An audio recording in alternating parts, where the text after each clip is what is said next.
안녕하세요. 우리 이제 핵심 이론 정리 3회차 왔어요. 오늘부터는 상표법 데일리 테스트랑 함께 진행하도록 하겠습니다. 항상 강조를 드립니다. 진도, 복습 모두 다 잡으셔야 돼요. 근데 진도는 잘 잡으시는 것 같아요. 복습을 많이 안 하시는 게 일반적인 것 같아서 복습을 많이 강조 드립니다. 진도는 금방 빼요. 너무 걱정하지 마세요. 근데 복습은 참 하기 싫은 게 복습이거든요. 그래서 복습을 많이 강조드리고, 복습을 하면서 가면 당연히 진도가 느리고요. 그리고 내가 아는 게 많아질수록 당연히 진도가 느려져요. 자연스러운 거예요. 그렇다 해서 복습을 등한시하시면 안 됩니다. 뭐 다양한 방법이 있겠지만 처음 1회독은 복습에 그렇게 연연할 필요 없이 굵직굵직하게 가면서 빨리 진도를 끝내는 게 중요해요. 처음부터 디테일하게 다 가져가려면 진도가 너무 느려지거든. 1회독 끝나고 나서는 이제 복습이 조금씩 중요도가 높아지는 거고, 뒤로 갈수록 계속 복습의 중요도가 높아져야 돼요. 법학은 다회도 가셔야 돼요. 다회도. 그래서 빨리 1회도 끝내고, 근데 1회도 끝낼 때 복습 없이 끝내면 하나만 하거든. 그래서 복습하면서 굵직굵직하게 해야지. 모두 디테일하게 다 복습하면서 갑니까? 읽어 넘어갈 건 읽어 넘어가고, 암기할 건 암기하고, 그렇게 가고, 1회독하고, 2회독하고, 3회독하고, 4회독하고, 5회독하고, 적어도 뭐 10에서 20회독은 하겠지. 사람마다 다르겠지만. 그럼 다 암기되는 거거든. 나중에는 1회독, 전과목 1회독 끝나고 나서는 계속 복습인 거잖아요. 그때도 이제 진도 나가면서 복습을 하실 건데, 계속, 두 마리 다 잡으셔야 된다.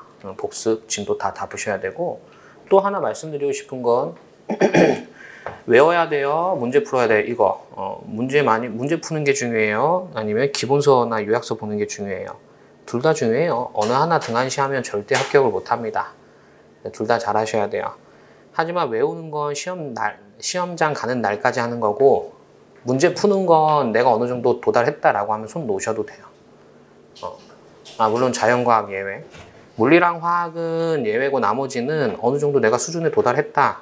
그냥 이론서, 요약서, 기본서 이런 것만 봐도 어디에 문제가 나올지 눈에 보인다 라는 수준이 되면 문제 안 풀어봐도 된다라는 겁니다. 그래서 두 번째 강조드리고 싶은 건 문제를 아끼지 마세요. 특히 기출문제 같은 거 많이 아끼시는데, 많이 아끼다가 볼 시간 없어서 그것도 부랴부랴 보고 들어가는 경우도 많아요.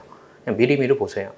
맞추려고 보지 말고 어떻게 나오는지 확인하려고 연습용으로 보세요. 그러고 나서 문제는 차고 넘쳐요. 학원이 많고 강사 많기 때문에 차고 넘쳐요. 걱정 안 하셔도 돼요. 그래서 문제는 접하는 대로 바로바로 풀어보시는 걸 추천드립니다.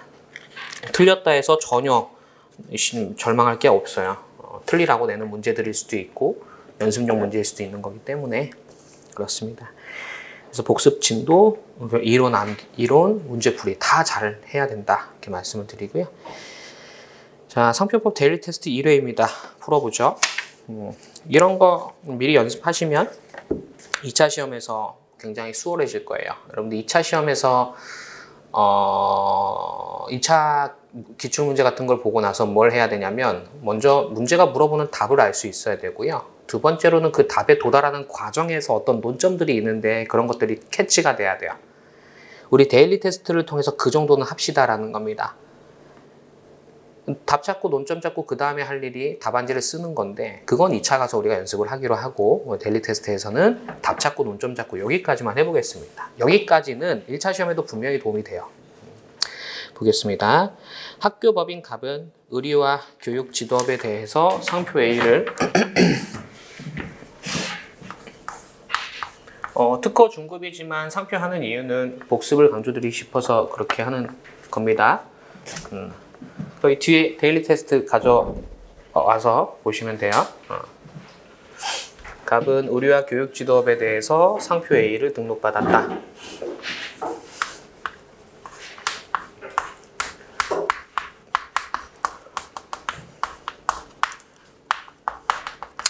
유사한이고, 갑이 상표 등록 출원하기 전부터 명동? 그 밑에 상표 A가 명동대학교 명동유니버시티네요. 그렇죠? 그리고 출원하기 이전부터 명동은 서울에 위치한 우리나라 최대 쇼핑 지역으로 현저하게 알려져 있다라고 해서 명동은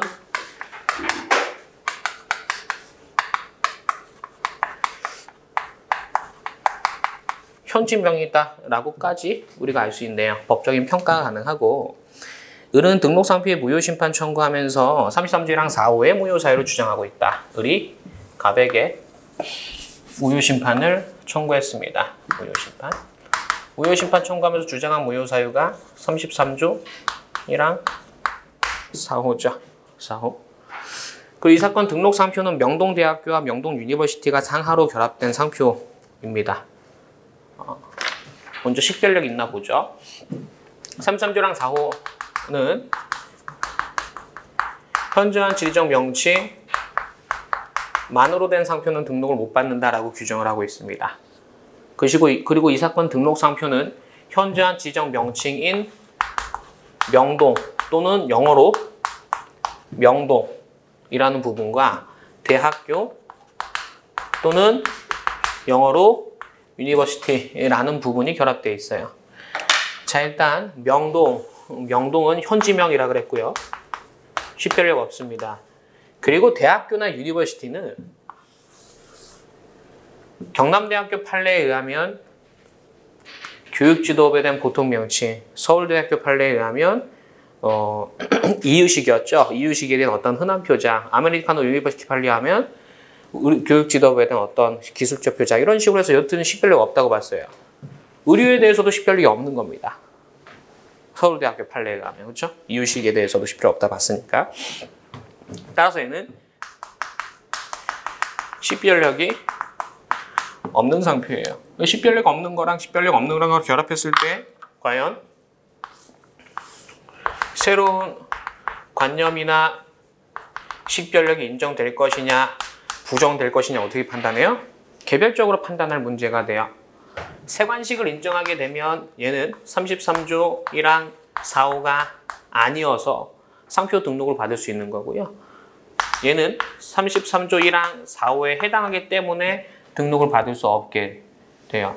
따라서 얘가 등록을 받으려면 33조 2항에 따라서 사식지해야 되고 사식지하지 못한다면 등록을 못 받게 되는 겁니다. 그럼 이 사안에서 설문 1번입니다. 첫 번째 1번. 명동대학교가 출원하기 이전부터 우리나라 국민들이 어떤 학교인지 구체적으로 알 수 있을 정도로 유명한 대학교가 된 경우, 이거랑 2번 보세요. 명동대학교가 학교 명칭 자체만으로 알려졌지 않았는데 국내에서 특정인의 교육 지도에 대한 어떤 출처를 표시하는 것을 식별할 수 있게 된 경우, 이걸 나누라는 거야. 비교해보면 전자는 세관식이 인정되는 케이스고 후자는 세관식이 부정되지만 사식치한 케이스죠 라는 결론이 도달되는 겁니다. 참고로 이거 2차 기출문제 각색한 거예요. 2차 기출은 조금 더 복잡해. 그래서 지금 1번은 요 케이스 33조 1항 4호에 해당하지 않기 때문에 지정상품인 의류에 대해서도 교육 지도업에 대해서도 식별력이 있어서 전부 기각되겠죠. 무효심판은 전부 기각될 겁니다. 2번에서 물어본 건 요사정입니다. 요사정. 33조랑 4호에 해당하지만 사식취했다 이 사정이죠. 그럼 어떻게 될까? 의류랑 교육지도업으로 나눠서 얘는 33조 1항 4호에 해당하고 33조 2항은 안 되겠죠. 33조 2항이 안 되는 이유가 명동대학교가 사식치한 겸 교육지도업에 대한 것이지 의료에 대한 건 아니다라는 겁니다. 그래서 얘는 일부 인용, 여기 의료에 대해선 인용, 여기에 대해선 기각, 일부 인용, 일부 기각 이렇게 되겠죠. 자, 이 정도 사례는 1차 시험에도 얼마든지 나올 수 있어요. 확인 잘 해보시고요. 데일리 테스트 여기까지 하고 특허 중급 진도 나가겠습니다. 우리 지난 시간에 선택 발명까지 봤고요. 이어서 이제 36페이지부터 보겠습니다. 36페이지에 수치 안전 발매입니다. 수치 안전 발매.